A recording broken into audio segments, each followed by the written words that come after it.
Hey guys, welcome to my channel. There's a lot of spoilers ahead, so viewer discretion is advised. So let's jump in. The movie today we are going to recap is Spectral.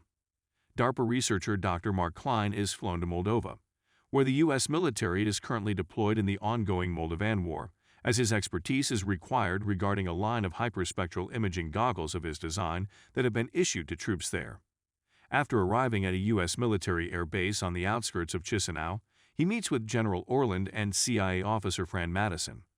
He is shown footage captured by the troops' goggles of a mysterious, translucent, humanoid apparition that kills almost instantly. Knowing it is not interference, Orland wants Klein's expert opinion before forwarding the findings and footage to his superiors. Conversely, Madison believes the sightings to be members of the insurgency wearing an advanced form of active camouflage and has orders from her superiors to retrieve a sample. To get a clearer shot of the anomalies and identify them, both Klein and Madison are sent into the field with a team of Delta Force operators who are being sent to find Utah team who went missing the day before. To capture a better image of the apparitions, Klein mounts a large version of the hyperspectral camera onto one of the armored personnel carriers. Upon arriving at the location and discovering all of Utah team has been killed, they are ambushed by the apparitions, who, being impervious to small arms fire and explosives, inflict heavy casualties before the soldiers retreat. When their vehicles are rendered inoperable by landmines, the group takes cover in an abandoned factory, where they find two children barricaded. The apparitions attempt to follow them, but are stopped by a barrier of iron shavings. The children share that their father scattered the shavings to protect his children before he was killed.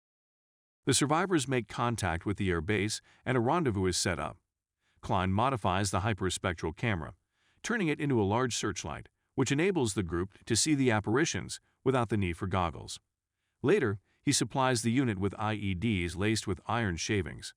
Fortified with these new weapons, the group sets out for the rendezvous point about a half-mile away from the factory. After exiting the factory, the group is chased by apparitions, who are slowed but not destroyed by the iron explosives. The group is met by reinforcements and a helicopter evac at a large abandoned plaza. However, they are ambushed by the apparitions and are barely able to escape as the figures proceed to destroy the tanks and kill the soldiers sent as backup. In the air, they receive word from Orland the apparitions have overrun the air base, so they are redirected to a civilian bunker controlled by the Allied Moldovan military. Klein theorizes the apparitions are likely man-made and are made of Bose-Einstein condensate, which explains their ability to move through walls, freeze people to death, and why they are halted by iron shavings and ceramic materials, hence their inability to enter tanks. Working overnight with Orland and surviving military engineers, he constructs several makeshift pulse weapons capable of breaking down the condensate. The next morning, the remaining American soldiers are armed with the weapons and sent to a power plant in the center of the city, as Klein believes it is the only facility capable of generating the power needed to create the condensate. While the soldiers mount an offensive on the roof of the plant, Klein and Madison discover a recently abandoned laboratory inside. They deduce that scientists working in weapons research for the former regime were scanning humans on a molecular level and using advanced 3D printing to replicate them in condensate form.